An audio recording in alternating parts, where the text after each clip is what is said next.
Good afternoon, Rhody Nation. Happy Valentine's Day to all of you celebrating both on campus and at home.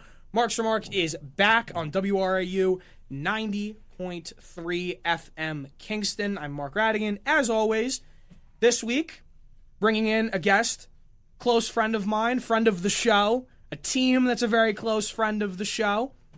This week, I'm talking to the head coach of one of the, I'd say, more underappreciated squads on this campus, one that a lot of teams, a lot of fans probably don't follow very extensively, but one that has grown in success over the past few years. I'm talking about the Rhode Island Men's Club's lacrosse team, a team that we've had a number of their players on my show in the past. But today, I'm joined by head coach and former player, Charlie White. Charlie, how you doing today? I'm doing fantastic, Mark. Thanks for having me on.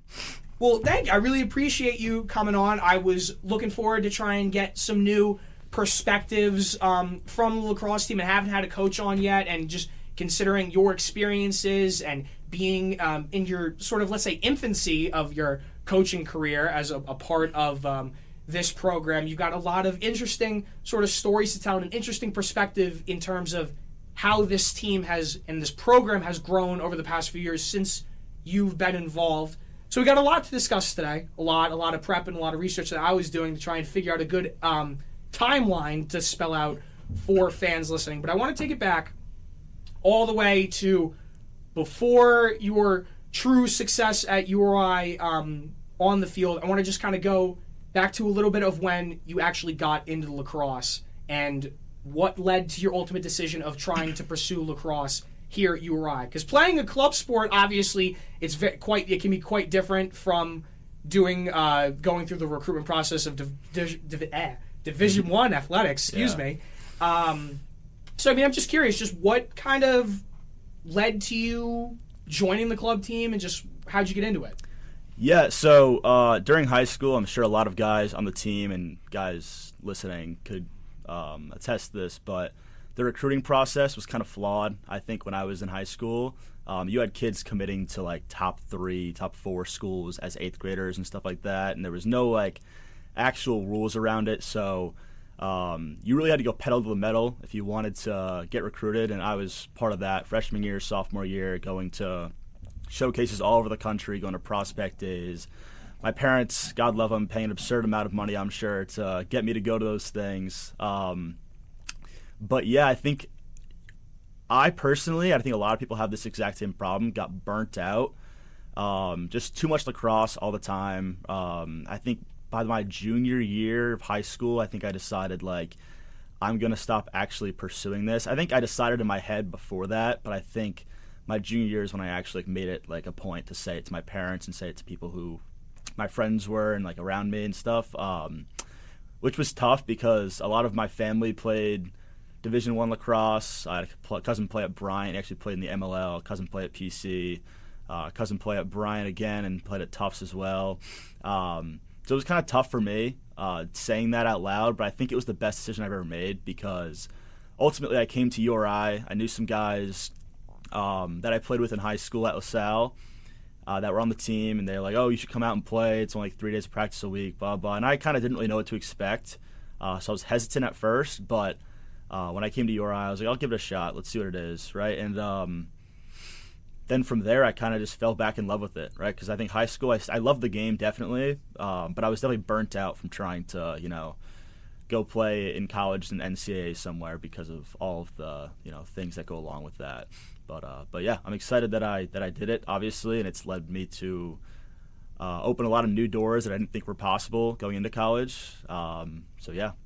And so, like, when you actually ended up making it onto campus, kind of talked about that sort of just being burnt out from the game in general. But when did you first try out? Like, was it the spring of your freshman year? Like, how long did you take to get acclimated at URI before you were like, all right, maybe I want to give this another chance?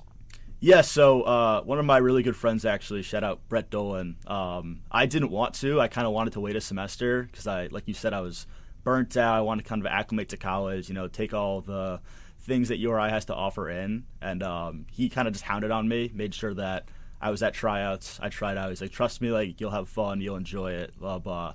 So shout out Brett for that. Wouldn't be where I am right now. I honestly wasn't for Brett, but so he made sure I was there. I went out. I met a lot of the guys that were on the team, and it was a good group of guys. That was my freshman year, so we had just moved into the Continental Lacrosse Conference. I think there was a reshaping of the conferences or something like that. I don't know the exact backstory of that, but first year in a new conference, got new helmets, new uniforms, all that kind of stuff. So I kind of think I came into a program that the foundation was already being set for. While the success might have not been there before, I think that like the foundation, the seniors, juniors, all the upperclassmen laid before I got there, made it more of an appealing place to play, if that makes sense. I think a lot of the freshmen, the guys in my freshman class, enjoyed playing because they, you get there, you get new helmets, you're like, oh, I'm on a college lacrosse team, right? Like this is what it feels like.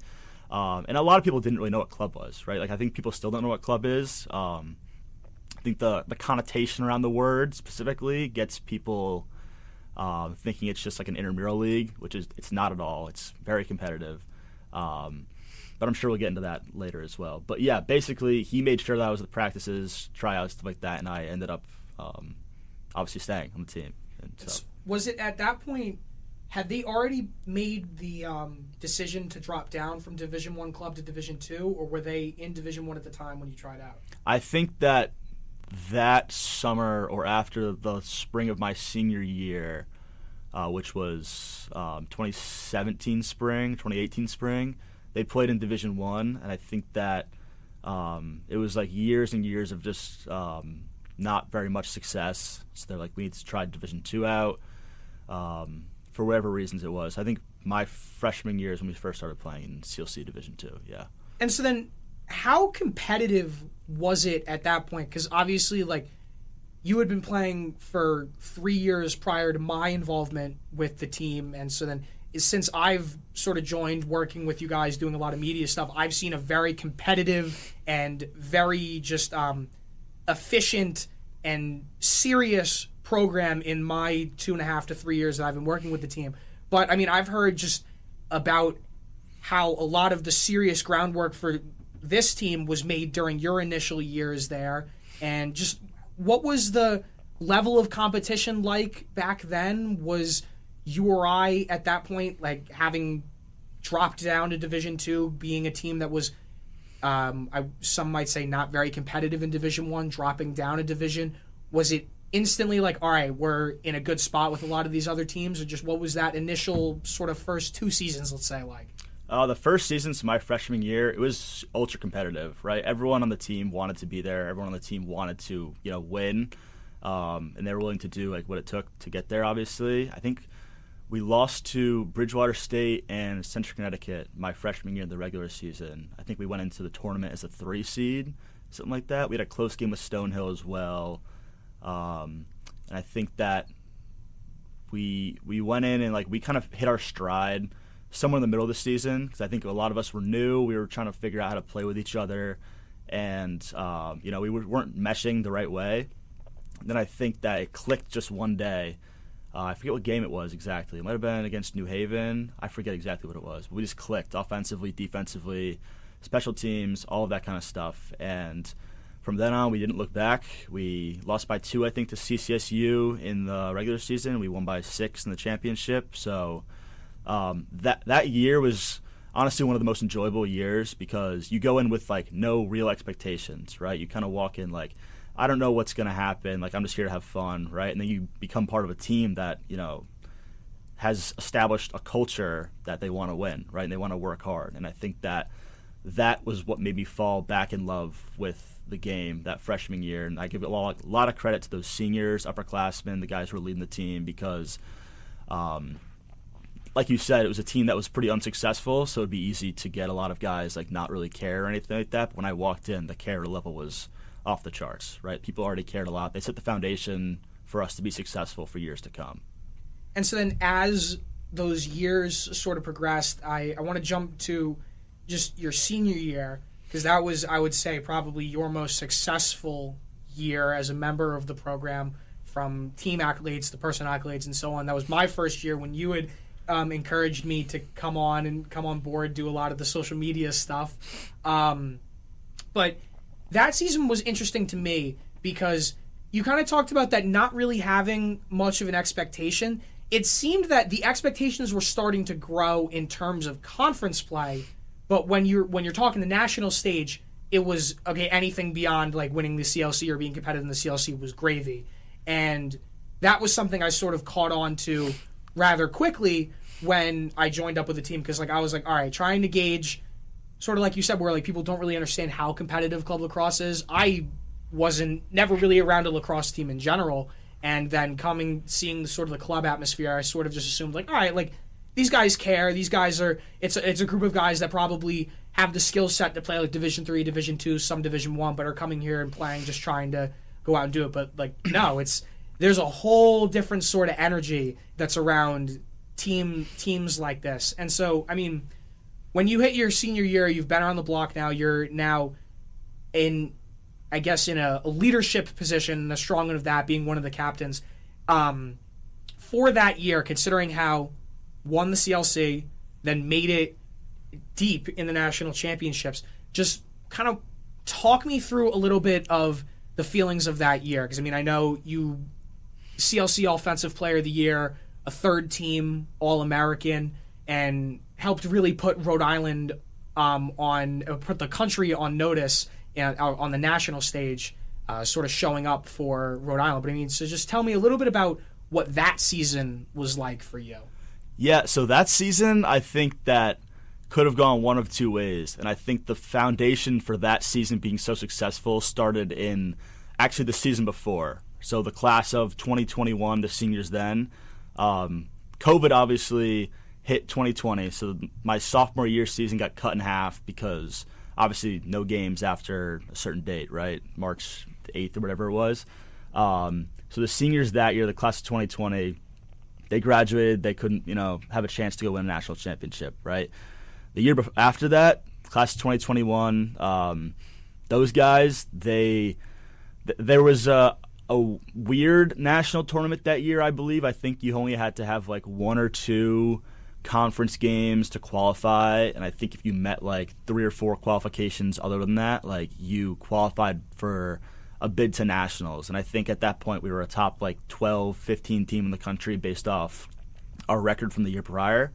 So I think we would have been in, but I mean, this is more of a back end thing that I wasn't very involved in, but somehow we didn't qualify for the national tournament even though we thought we met all the requirements, right?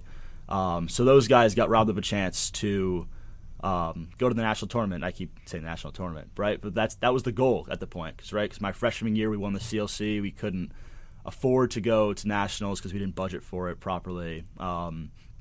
And then the next goal was go to nationals, right? But those guys, I think that they knew it was going to be tough for us to get to nationals regardless, based off travel restrictions. Basically, we couldn't even play games out of state, right? Like that was the restrictions we were faced with. So it was going to be tough, but those guys made sure that everyone else on the team thought that there was like a high chance we go, right? So that we stayed competitive. We came to practice. We worked every single day, right? And I think a lot of teams, at least coaches that I've talked to in the MCLA sphere, COVID kind of ruined a lot of that for them because guys quit, guys stopped playing lacrosse because obviously, that affected everyone in a negative way. So a lot of teams are still like rebuilding, reshaping, retooling. Well, we had pretty much the same like core of guys that we were going into the next season with, right? So I credit those seniors, the class of 2021, a lot for keeping us together through that hard time. And because of that, like I said, the same core guys who were returning came back, right? We didn't have a lot of guys that just didn't want to play anymore because COVID was a bad season and all that kind of stuff. So, yeah, we had a very strong leadership group from the seniors. I think we had a class of like 9 or 10 seniors that year. The juniors, the class below us, right, they were pretty strong as well. I think that was 8 or 9 of them. And then sophomores, freshmen, so on and so forth, right? So we came in with a pretty senior or upperclassmen heavy roster. I think that we knew what it took to get to nationals, but we didn't know like what nationals were like, right? So when we won the CLC and we qualified for nationals, I think everyone's mindset was we want to win a national championship because there's no point in going into any tournament and being like, oh, let's win a game or two, right? But I think in the back of our heads, we were just like, I hope we win a game, right? Because that's the first step to, getting better. That means you got better from last year, right? And then 3 or 4 days after our first win, right, we won in overtime. It was a pretty fun game to play in. Honestly, that was probably the most fun game I've ever played in my life. Shout out Utah State for that. And then 3 days later, we're in the national championship, right? It's kind of like you blink and you're in the national championship, right? So our expectations kind of changed from like, oh, we're here, we're having fun, to like, oh, wow, like now it's time to like dial in. Like we got a chance to do something crazy here, right? And I think a lot of the nerves that came with that, right, from us going from a team that played super free-flowing on offense, defense, special teams, and kind of just had fun with it, right? A lot of those nerves crept back in because we're like, oh, there's something on the line now, right? We're playing for a national championship. This would be awesome. But yeah, that was a really fun season. I think we found out from that season what we were capable of as a program on a national scale. And ever since then, like that season has kind of shaped the mold of how we want teams to be now, right? Like what our expectations are, what we think we can take, how we match up nationally with other teams and stuff. So yeah, I kind of forget exactly what you asked about that season, but that was a really fun season. Sad it ended the way it did, but I think it was still a success. Yeah, I mean, I wanted to just kind of get your sort of opinions on just how that season overall went. And I mean, that was sort of, from my understanding, how it was, like that mentality of like, oh, we didn't come this far just to get this far. Mm-hmm. Like it's that sort of thing. But then at the same time, like once you actually get there, and you talked about where it's like a free-flowing, like just having fun, you start to be a little bit more cognizant of everything you're doing, because you don't want that to like this isn't like, oh, we're just kind of screwing around at Meade Stadium now. Like we're playing for a national championship, we're playing with our reputations on the line and everything and so on. So I can understand where you were talking about those nerves sort of creeping in, because I mean, it makes sense. It's what happens when you've got teams like that. You see it in March Madness a lot. You see it with teams that are like lower seeds that didn't really expect to be there, or they're new to the environment, and it's something that you build off of in due time. And so one thing that I was interested in that you mentioned was just talking about like the overall depth of that sort of team. And I'm curious, just what's the recruiting process like for a team like this? I mean, to me, it seems it's relatively standard, where you offer like tryouts to the entire student populace, because it's like any other club on campus. Like you have sign-ups being like, hey, like we want you to come join our organization, and so on and so forth. But considering how competitive this program is, and one that has aspirations to compete at a national scale, just what is that sort of recruitment like?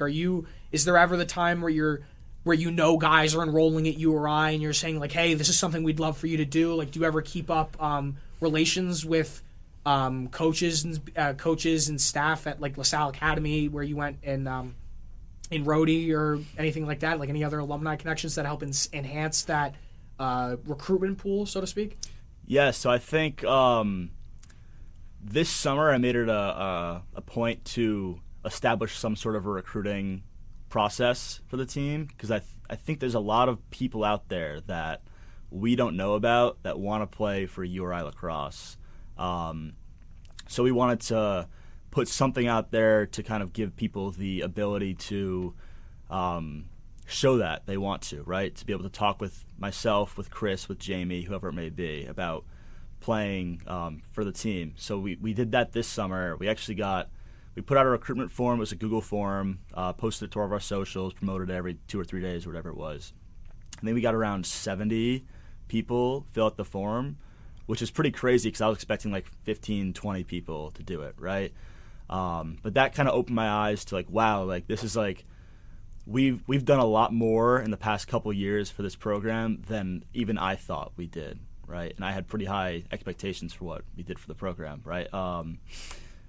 But with that being said, the recruiting process, it's tough, because as someone who went through the recruiting process and saw the shady things going on with, like offering spots and offering scholarships and stuff like that, we can't do any of that lawfully. Obviously, the club is pay to play, right? You got to pay dues to be on the team. So we can't offer reduced dues or anything like that. One thing we were experimenting with is offering people just spots on the team because, like you said, we do have tryouts every single fall, and we have a supplemental tryout in the spring. But I think that that's just something that we have to be very, very sure about a player. And I like the tryout model because you have guys like myself, I think, that I probably wouldn't fill out a recruitment form, or I probably wouldn't have tried to get recruited by URI, right? I came to URI for the school, right? I came because to be close to home, to enjoy college with a lot of my friends from home and all that kind of stuff. Play lacrosse was like secondary at the time. So I think that offering people who you've never seen play in your system and your structure spots on the team, I wouldn't say it's definitely like something we won't do. I'm saying we'd have to be very, very sure about that. I like the tryout thing because you have guys that don't even know they want to play lacrosse in college that might try out, and you're never really going to get, especially at a big school like URI. So we look forward to tryouts every year. We try to find people that fit our type of player. Obviously, you need to be skilled, right? But we want to have the mental toughness out there. We want to have the effort, be 100% every single play, right? The character, like, are you a good student? All this kind of stuff, right? So we do a pretty good job of vetting all that stuff beforehand. But, I mean, I think you can attest to this, too. Like, we got a great team this year, and I think a lot of that had to do with the fact that we had the recruitment form out, and I got in contact with a lot of these guys, get to learn more about them. Personally, other than just what they show on highlight tapes for lacrosse, So I think that helped. I think it gave people a sense of belonging.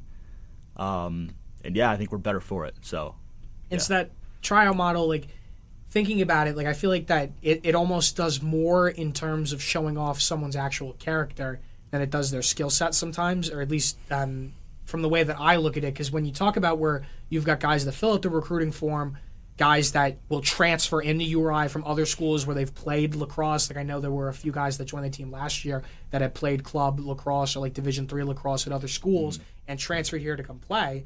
And so you talk about that where you're still going to put them through the tryout thing. It's a test of their own character where it's like, all right, like, some people may assume like, all right, wait, no, I'm too good for this. Why am I transferring into the school just to end up trying out for a team? But it shows how much they're bought into the culture that you guys have established, that you've established as a player and now helped enhance as a coach, and that just the sort of aura that is around this team, and that idea of like, all right, this is a group that we're not just content with competing in the CLC and winning that. Like, we want to be relevant. We want to be at the pinnacle of the national stage. And so I feel like that tryout sort of formula does a really good job at vetting a lot of those guys even more. Because you can only do so much research beforehand where you don't really know the people, but when they show up, cleats on the turf, sticks in hand, getting ready to actually go up against guys that have been on this team already, like, then you kind of get a feel for like, all right, like, how strong is this kid mentally? Like, how equipped are they for the rigor that we need them to be accustomed to if they want to be competitive? And so the tryouts, I feel like, have always been one thing that almost sets this program apart, just be considering how competitive it is, just how competitive the tryouts can be. And for only having just the two quick days, I feel like that you still witness a lot of really serious talent, and I can't imagine that it makes the decision any easier for you guys when you only have that short amount of time to really make those sort of decisions. Is it a difficult one to have to narrow it down like that? Oh yeah, it's impossible. I mean, the past 2 years that I've been a coach, we've cut a lot of very good players, right? Guys that would play at a lot of other schools that we play against or whatever it is, right? But at the end of the day, I think that you see a lot at tryouts that, like, the players that are playing don't think that you see, right? Like, for example, I'll call out Ty Peters. Last year at tryouts, he was trying out as an offensive midi, and his stick skills were all right. They weren't great, right? He was probably on like the 9-10 line for the middies. And then the last day of practice, tryouts, I went up to him and I was like, have you ever played any defense at all, right? Like short stick, D, midi, long stick, whatever. He goes, nope, I've played attack my whole life. And I was like, you're trying out as a midi and you were an attackman, and now I'm going to ask you to play defense, right? And half of that wasn't me being like, oh, like I see this great potential in Ty, which I did, but I'm not trying to say that I have this great eye for talent, all that kind of stuff, you know. But I was trying to test his will, right? Test his spirit, see if I could, because all week he was doing great on like ground ball drills and all these kind of small things that you don't really think people notice, but it's all effort drills that he was doing really good in, right? So I'm like, guys with that kind of motor, if they can have the mental toughness, like he'd be a great short stick team midi, right? He's a great athlete, obviously. He said he never played defense in his life. He did some one-on-one reps, right? And he was just locked down immediately, right? So like, this guy needs to be on the team, right? He doesn't have to play exactly the position we map out for him, but he's got to be on the team because we got to have people like him. People like him make our team better every single day. That's just one example, but there's plenty of others that we've done the same thing, right? Ask people to do certain things, and how they respond is a big indicator of A, their character, and B, their willingness to, change for the better of the team. So there's little things we do. We like to have like little tricks up our sleeve, if you will, right, during tryouts for all that reasons. But yeah, I think that our vetting process overall, with everything we do, tryouts, the calls that I may have with prospective students, so on and so forth, gives us a great team. I wouldn't say there's anyone on the team right now that didn't earn it and doesn't deserve to be here. So, yeah.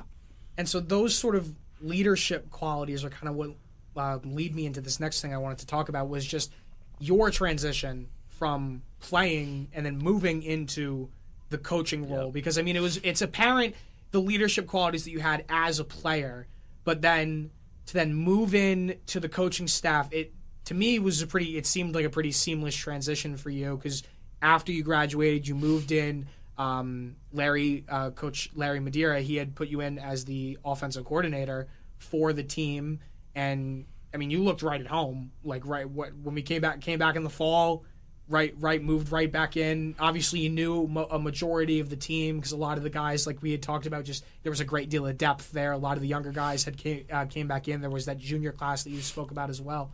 But I mean, just like that decision after you graduated, because everyone's going and trying to hop into the job market, trying to find different things that they want to do with their lives and so on. But like, what was that decision like for you when the coaches reached out saying, hey, we want to bring you into the fold and have you come back because we see you as such an invaluable asset to this program?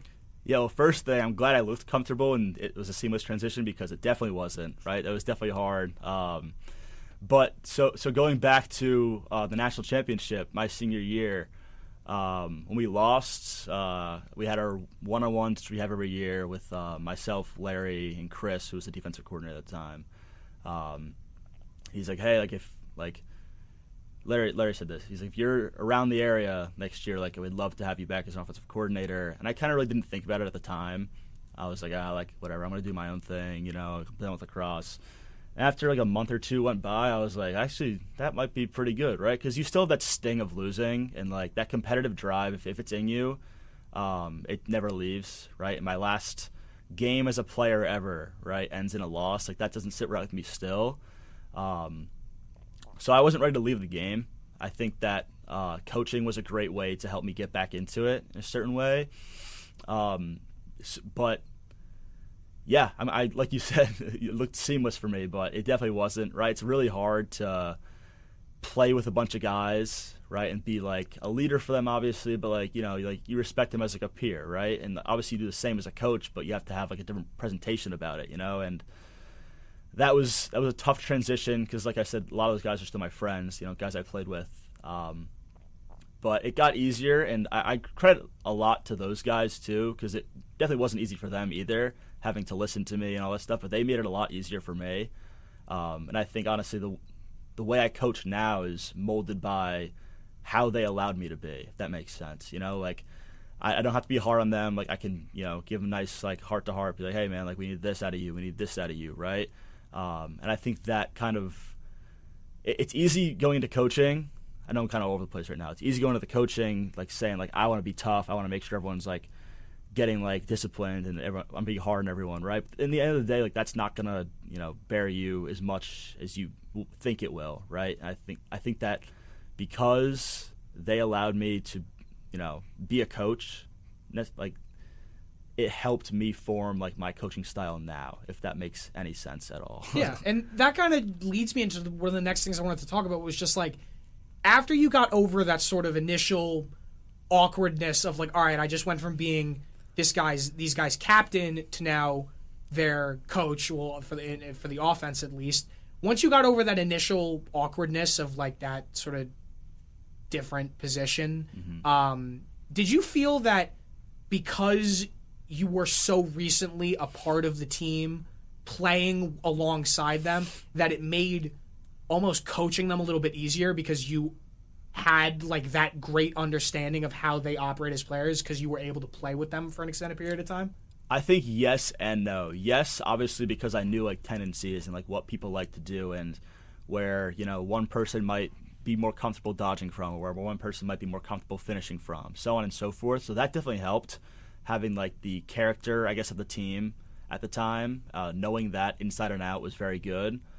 But at the same time, it was also difficult because as a coach, you have to see things from an entirely different lens. So it was kind of hard to change my view, if you will, about like because you got to see the whole team. You got to see all the moving parts instead of just like your job or like the person next to you's job and the person to the right of you and left of you's job, right? You have to see all 20 or whatever people it is for offense, specifically for offensive coordinator position. Like, what are they doing? Like, what is he really good at? How do I get the most out of him, right? So on and so forth. So it was, in that way, it was difficult because I had to try to explain to some people that I had to see the game from a whole new view. I had to see the game holistically instead of just like microscopically.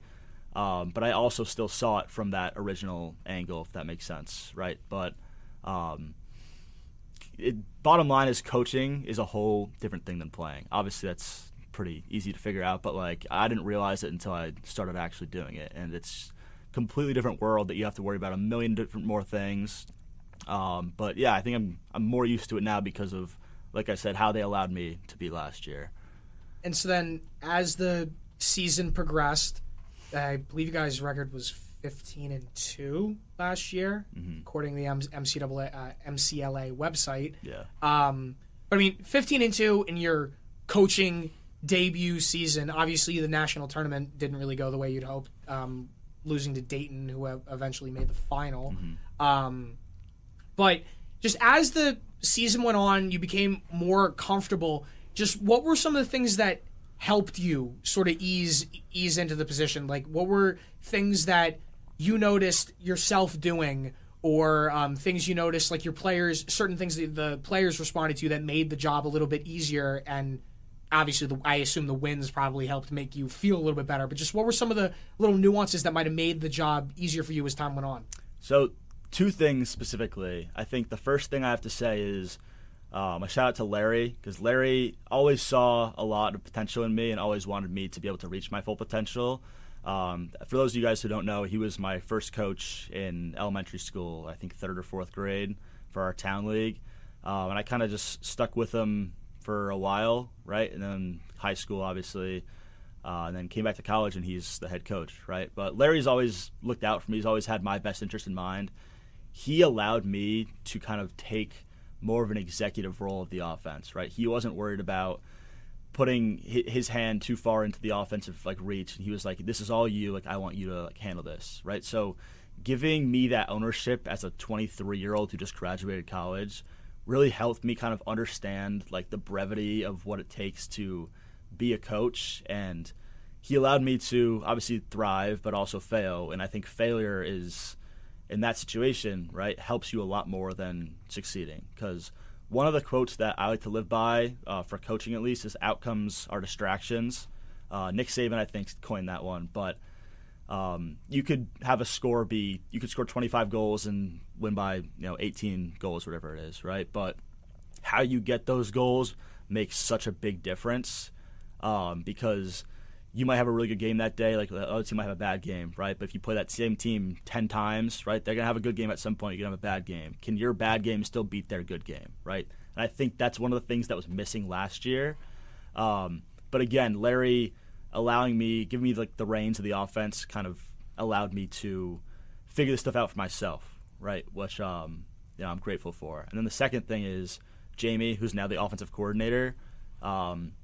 He was like the offensive assistant. I don't even know what his exact title was, but he was helping me out with the offense a lot. And just being able to kind of like bounce ideas off him and kind of like go back and forth. And he's always great to like put me in check and me vice versa, right? Like, oh, maybe this won't work because of X, Y, and Z, right? We're always trying to be like devil's advocate, kind of giving both sides of the story, so we're not, just being yes men for each other, right? So I think that dynamic that we had last year helped kind of put our offense in a pretty good spot going into the national tournament. So I give a lot of credit to him as well. And so then you've talked a lot about just how big of an impact Larry had in terms of molding you into this, or giving you the reins, let's say, to mold yourself into the offensive coach that you became. And so then after the season progressed, obviously there had to have been conversations when Larry decided that his time had ran its course here at Rhode Island and he wanted to step down. And then the conversations to appoint a successor ended up landing on you. So, I mean, just like when he had that conversation with you saying, hey, like, I would like you to take over for the team for me, just what were some of your reactions to that? Like, how did that feel? Because, I mean, I have to imagine that it had to have all felt like a very, very quick progression from then going from captain of the team and playing to then offensive coordinator to then the head coach of a team you've been a part of for your all 4 years of college. It must have been a very kind of just surreal moment when they said that. Just what were some of your reactions to that? Yeah, I think it never really even crossed my mind being a head coach for the lacrosse team. I was kind of just doing the offensive coordinator thing to stay active, stay involved with lacrosse, so on and so forth when I first started. And then I got obviously more and more into it. It became something I really loved doing. But like I said, Larry has always saw more potential in me than I think I've seen for myself. So again, like a lot of credit to him. And like I said, I didn't consider it at all. And then when he brought it up to me after he said he was stepping down, I was honestly honored. And I think that even if I had said no, he wouldn't let me say no because he knows that deep down I could handle it and I'd be good at it. So it was a lot of emotions going through because obviously, Larry did a great job building this program up to what it is right now, and kind of taking over at the peak. I wouldn't say the peak because I think we're still going up, right? But like at a pretty good spot. It might seem easy, but you don't want to be the guy that makes it worse. You don't want to be the guy that makes the team not as good as they were, like successing from a great coach like Larry. But like I said, he has all the confidence in me, which gives me confidence in myself, right? Because he's had it my whole career, and I think I had a pretty successful career playing and coaching. But yeah, again, a lot of emotions going through when it came out. But Larry, like I said, always has my best interest in mind, trusts me. So I'm glad he did it because I'm having a lot of fun right now. But hopefully I can fill his shoes. And you alluded to how the transition was more difficult than it seemed going from being a player to moving into that offensive coordinator position. And so then the following season, then moving into that head coaching role to where now you're overseeing everything from offense to defense to goalies. Like, obviously you've got the coordinators for those specific branches, but you're still the one overseeing all of that. So adding in the defense and adding in like working with the goalies and having to help create tactics for all of those different branches, just how difficult was it initially? Or what were your thoughts of in terms of like, all right, this is going to be hard. Like, how am I going to adequately prepare myself to step into this role? Yeah, well, it's still difficult. I'm not going to sit here and say it's easier now, right? It's still difficult. Being a head coach and being an offensive coordinator, it's two whole different ball games, right? Because you got to worry about the holistic view of the team, right? Like the offense, defense, face-off, wing play, clearing, riding, goalies, so on and so forth, like special situations, down a goal with like a minute left, right? Like all this stuff you have to think about 24/7. And I honestly think about lacrosse 24/7 anyways now, but it helps that I'm able to do that still. Then you get the back end stuff as well, like dealing with the conference, the club sports office, so on and so forth. So it's really like a full-time job being a head coach versus offensive coordinator. But one thing I will say that makes it easier is I can lean on my coordinators, right? I have full trust in Chris to put the defense in the best spot possible, right? I have full trust in Jamie to put the offense in the best spot possible, right? So if I think that there's something specifically defensively we need to work on today, I can be like, Jamie, like, you got the offense all day today, right? I'm going with the defense to help Chris with this, so on and so forth, and vice versa, obviously. So having two really great coaches by my side has made it a lot easier. If I was doing all this by myself, I don't think I could handle it. You know, like those guys make my job a lot easier every single day, and the players too. The players, they've done a great job buying in to what we're selling this year. I think last year's loss had a lot to do with that.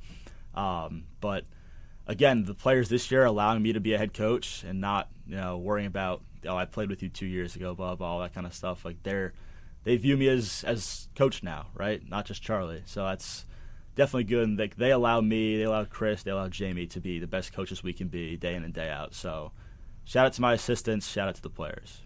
And so not often do you see coaches being named who have been players in that same program as recently as you were. And considering just how club sports work, and for those listening that aren't too familiar, a lot of club sports are student-run organizations. They're self-sufficient. They operate through dues. There's no sort of like NCAA oversight like that where there's like funding from universities and so on. It's all student-funded, and it's like a lot of fundraising work is done. Like they did a golf outing last year, the team, to raise a lot of money in order to travel to these tournaments. Like they're going, you guys are traveling to Dayton for a round-robin tournament in the next couple of weeks, right? April. Yes, yeah. And so then to pay for trips for like that, and then to pay for trips for nationals. And so there's like a division of labor amongst the team. There's like a board of directors, an e-board, where members of the team, students have different roles and so on. But, I mean, as someone who was in that position while playing for the team, how has that sort of knowledge that you had gained as a player and that understanding of how the team operates from a player perspective helped you better, let's say, become better as a coach, like knowing just how this team operates in every sort of capacity, considering that you had done basically everything from the player side, and now starting to cut your teeth from the coach's side? How has that player experience helped you now? I think if I hadn't been the vice president, I hadn't been on the e-board, I hadn't been a captain, I would not know like anything about how this team works. I think that experience was definitely invaluable because there's a lot of things that we have to do behind the scenes that may get lost in translation, or we may not exactly know the parameters around behind what we're doing. So all of those years of experience of playing on the team and being on the executive board, being a captain, seeing how the team operates like from a back end perspective has helped me tremendously, because that's half of what I do now, right? I got to worry about are we eligible? Are we doing the right things within the conference? Are we getting the right amount of games? Are we traveling enough to get out of conference games to qualify for nationals? So on and so forth. And so I think bottom line is the lessons that I learned as a player has made this a lot easier on me, because if I came in not knowing how club sports worked and how the team operate, I think that it would be very, very difficult, and I'd be late on a lot of deadlines. So yeah.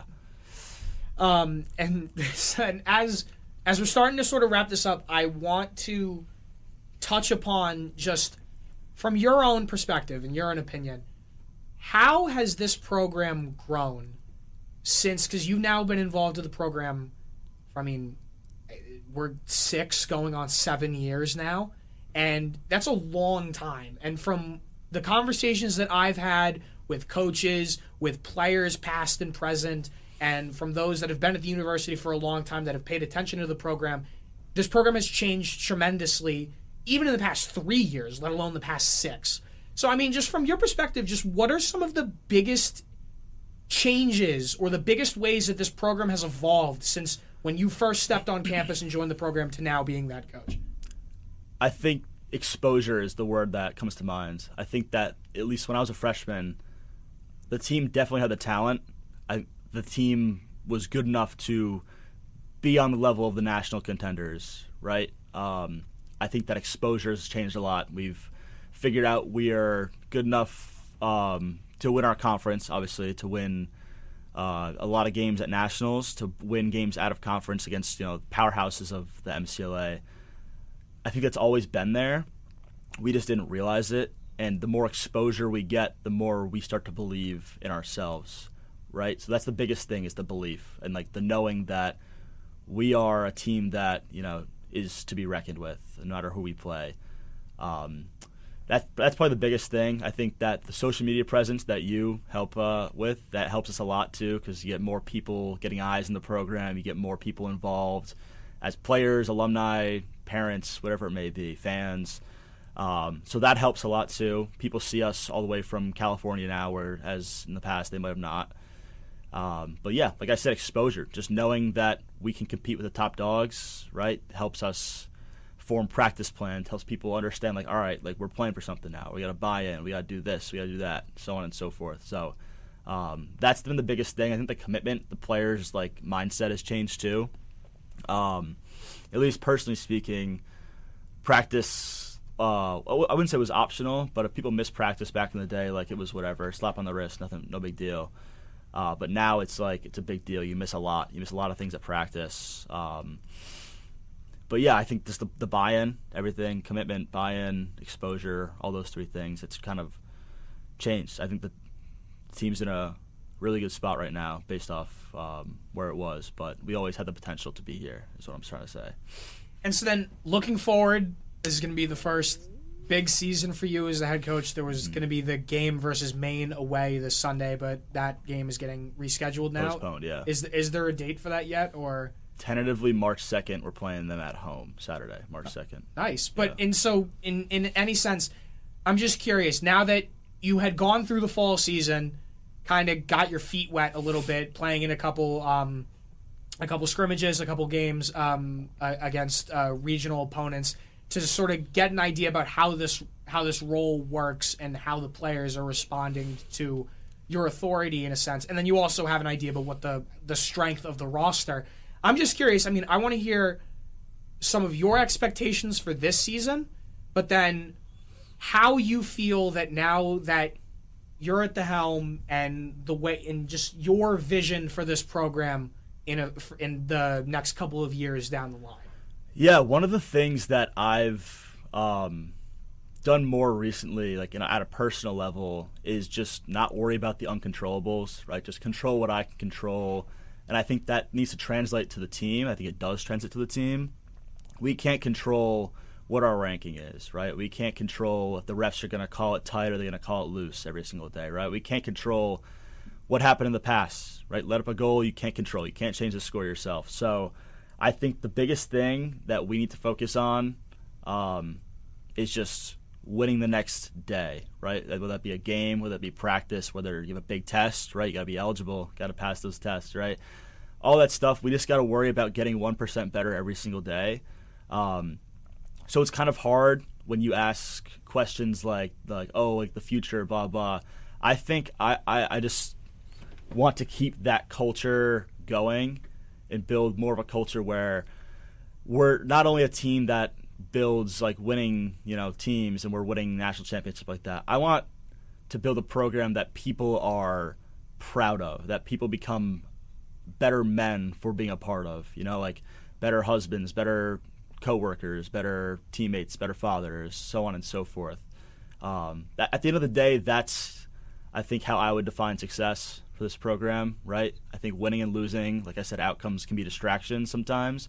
Obviously, you want to win, right? That's the big thing. But you can't win the big one if you don't win the small ones first. So I think we got to stay grounded, stay focused, worrying about bettering ourselves every single day. And I think that with that, we'll just become more of a big culture for the team, and that'll, in turn, make the team better. So, yeah, that's what I'm concerned with right now. And so then, as the program sort of evolves and as the name grows, I mean, you see it with programs at URI. You've seen it with like the women's lacrosse program. You've seen conversations with hockey about of teams moving up and so on.